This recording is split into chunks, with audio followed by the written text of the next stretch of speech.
seconds. 30 seconds.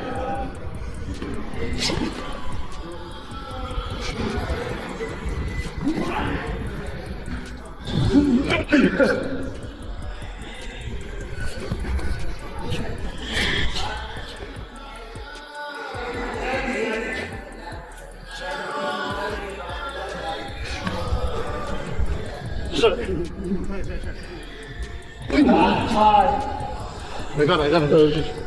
Woo!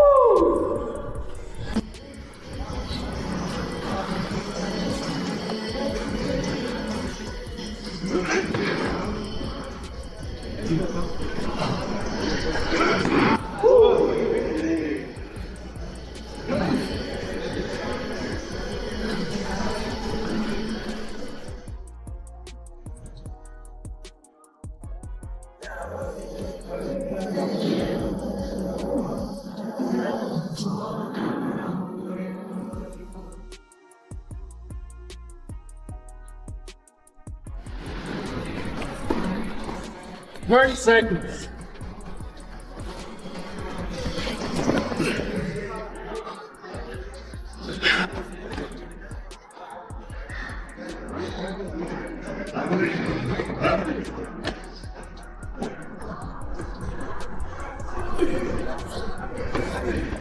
Ten seconds. Shoot.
Put himself into that position, not be the boss. Let your coach be the boss, because when you fight, it's a very unpleasant environment. Like, you don't control nothing, you know. There's a lot of stuff that happens. You try to control as much as the things that you can control, but there's a lot of stuff that you do not control.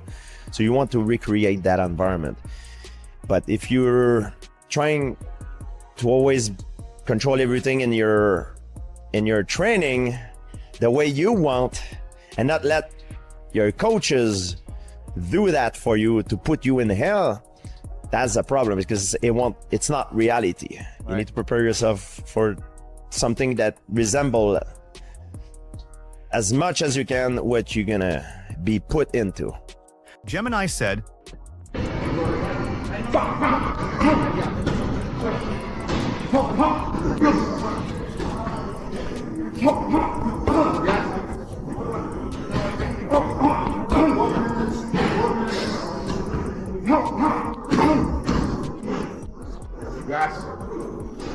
Stop, dude, watch my right there.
Clark's start.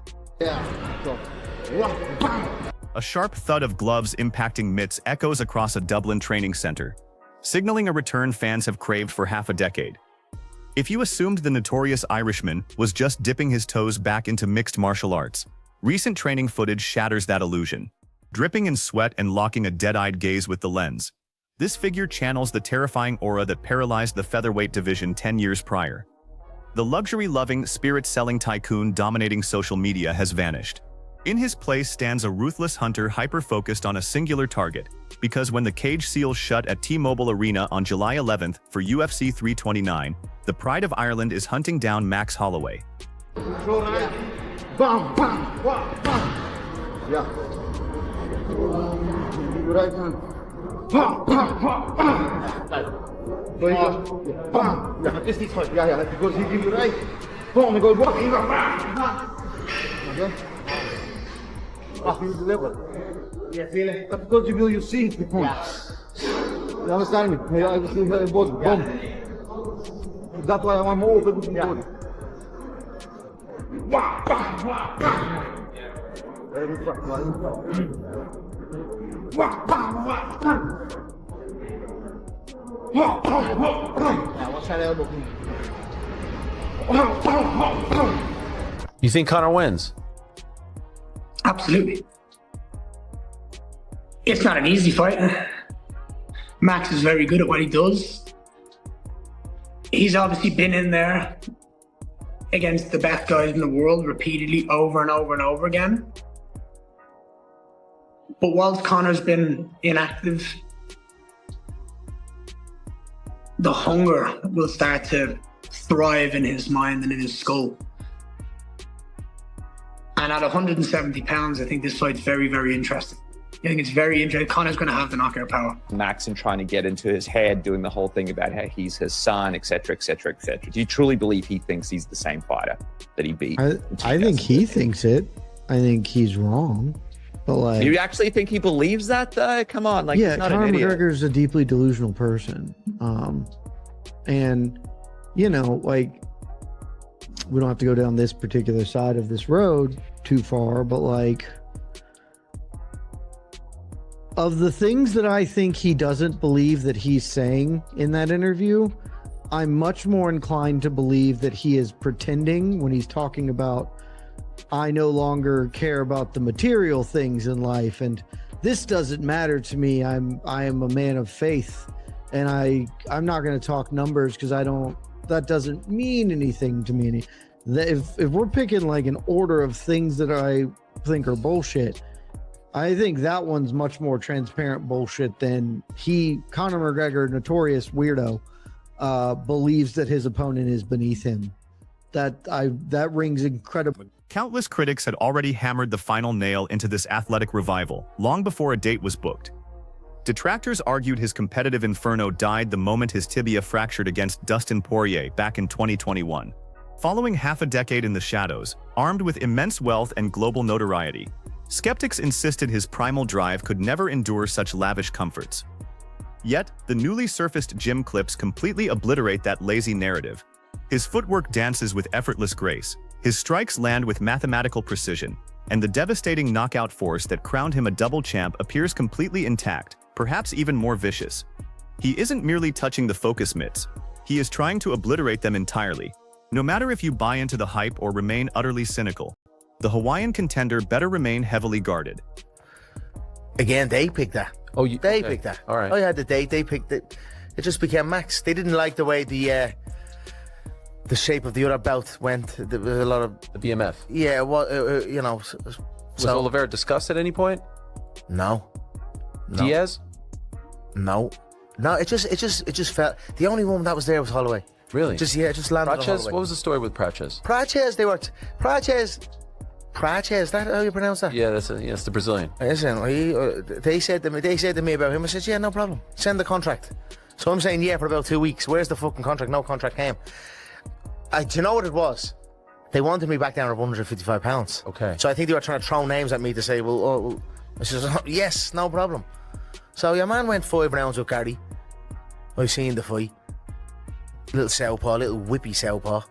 So, yeah, no problem. I'm a 170 pounder. This imminent threat is broadcast entirely through his biomechanics, rather than empty trash talk.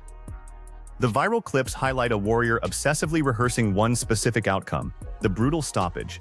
Instead of accumulating meaningless strikes or coasting through sparring sessions, he is stalking that solitary, flawless impact to instantly sever an opponent's consciousness. His lead hand flinches forward with a velocity reminiscent of his peak glory days, while the legendary left straight crashes home with bone-crushing momentum. That alone spells disaster for the rest of the roster. Yet against his upcoming rival, a competitor famed for an unbreakable jaw and an uncanny knack for wading through punishment, this hyper-lethal iteration of the Dubliner poses the ultimate elemental hazard. Rude, wasn't it? He's confident. I didn't see that. You did Look, that. look, Max is alright. Max is good. Max is my son. I sunned Max when we fought those years ago, and I want to do so again. He's gotten a lot better since you last fought. Would you not agree? I don't think so. Really? I don't see much. Since 2013? No, I don't see much. I don't see much difference, no. Really? No, not so much. Same reaction, same movements. Listen, Max got better after he fought me. He added more moves to his game, but even still, there's only one. So I'm not gonna say I don't rate him. I don't rate any of them. So it's on me now, with my date set, to go. The stakes instantly elevate when you factor in the deeply personal undertones driving this matchup.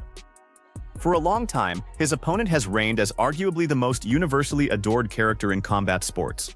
We are talking about the Warrior, who iconically gestured to the center of the octagon, invited a brawl with Justin Gaethje, and left him unconscious to secure the baddest motherfucker title. He remains a former divisional ruler and an absolute crowd darling wherever he competes.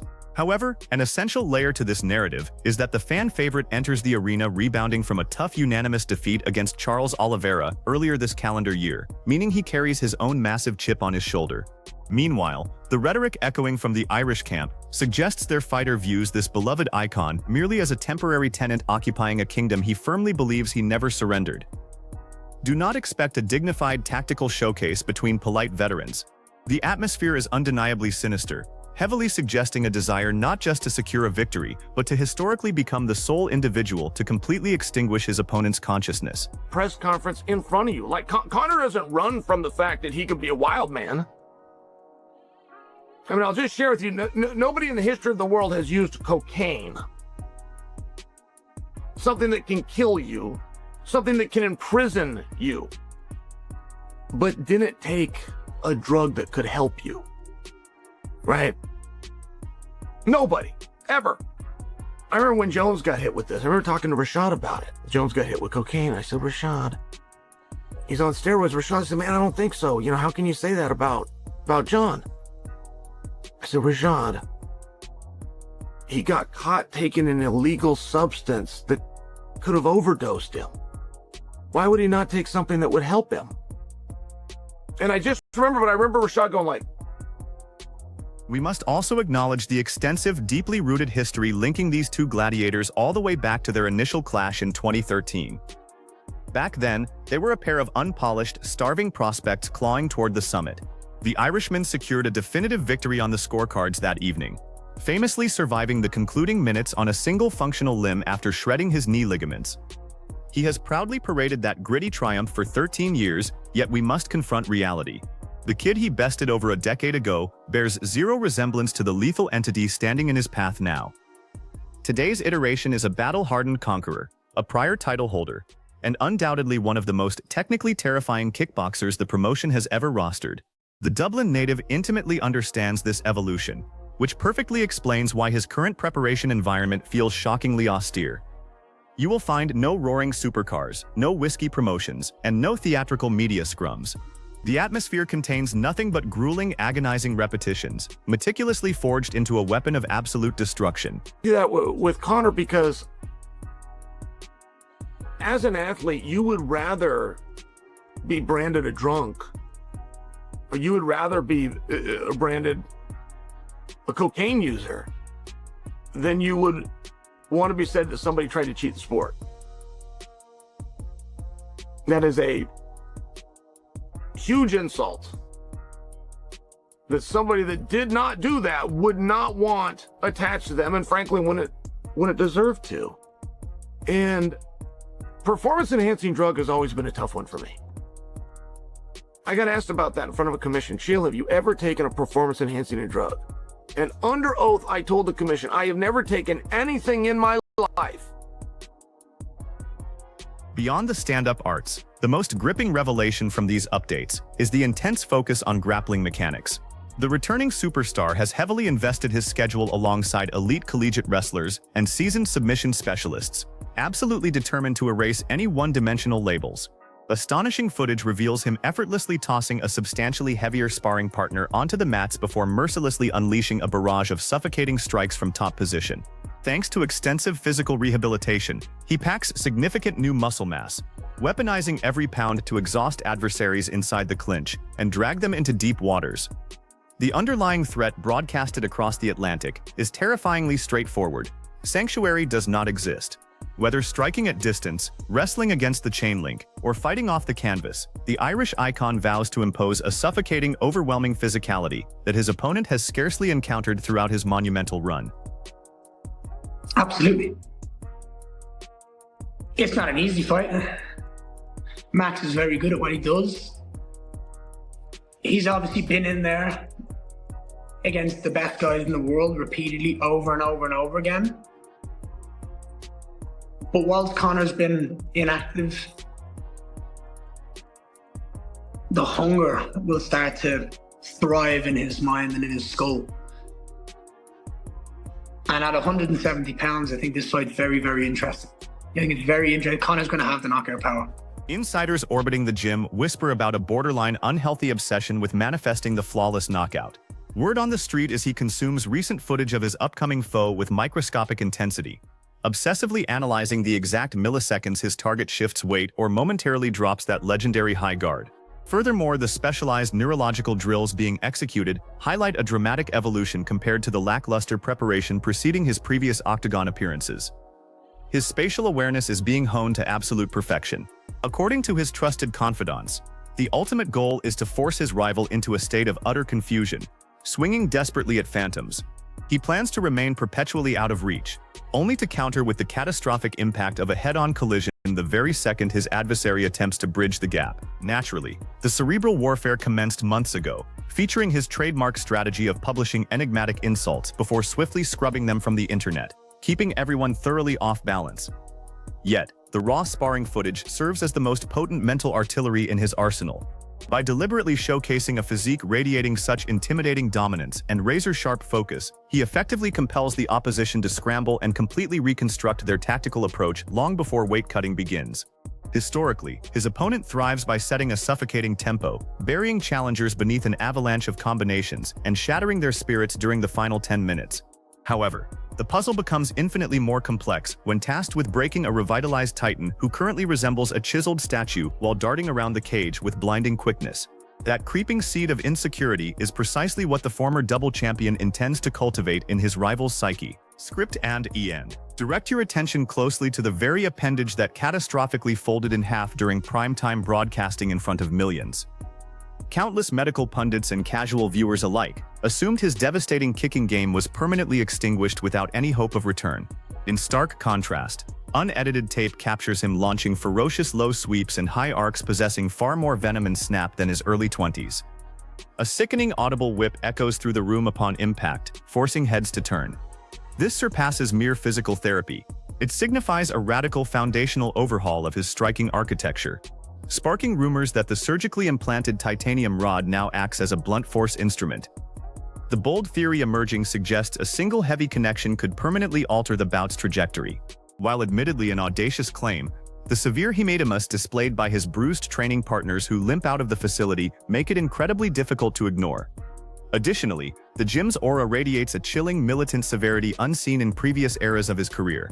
Devoid of blaring stereos, casual banter between sessions, or uninvited guests anywhere near the mats, he operates within an isolated bubble of ruthless enforcers instructed to push him toward physical collapse, yet he continually emerges as the one doing all the breaking.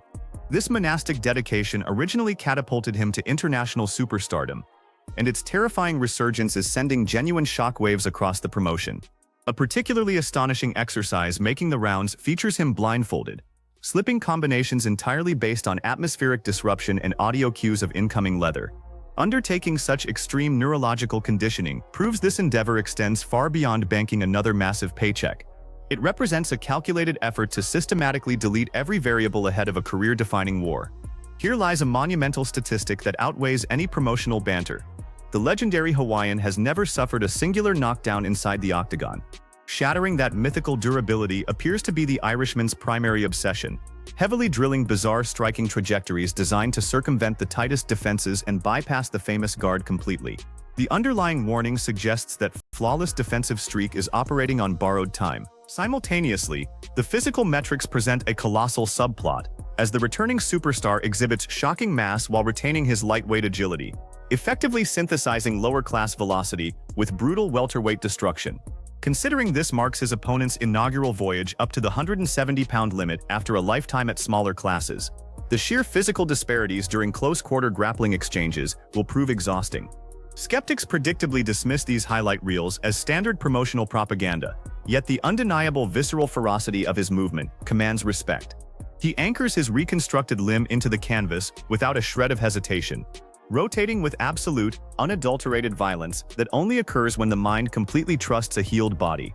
Furthermore, relentless high-altitude cardiovascular conditioning has been integrated to counter his rival's legendary gas tank, ensuring lethal capabilities extend deep into the 25th minute if a war of attrition unfolds.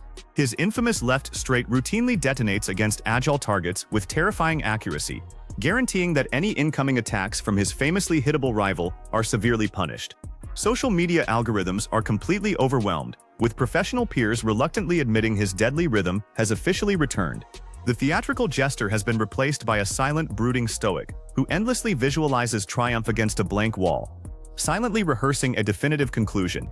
Grappling segments reinforce this gruesome intent, prioritizing slicing elbows over simple positional dominance, hinting at an impending bloodbath that could force official referee intervention to end the showcase. Finally, the resurrection of his baffling, bouncing karate stance introduces the ultimate tactical nightmare for a brawler who prefers stationary targets willing to trade. Should this fluid mobility persist, the Islander risks swinging at empty space while enduring a horrific outside clinic where he simply cannot find his dancing target. The overarching stakes remain absolutely astronomical. One seeks a legendary vengeance tour 13 years in the making to cement his divisional immortality, while the other wages war to reclaim his throne as the undisputed monarch of global combat sports. Oddsmakers currently favor the Hawaiian, transforming this spectacle into the ultimate cinematic wager that will permanently define legacies. If this focused phantom truly manifests under the neon lights, the world will witness the most majestic athletic resurrection in modern history. Should it all collapse into a mirage of empty noise, the resulting devastation will be harder and louder than anything ever witnessed. Ultimately, the theater of violence opens its doors this July, and the entire globe will remain completely mesmerized when the greatest draw in history returns to the stage.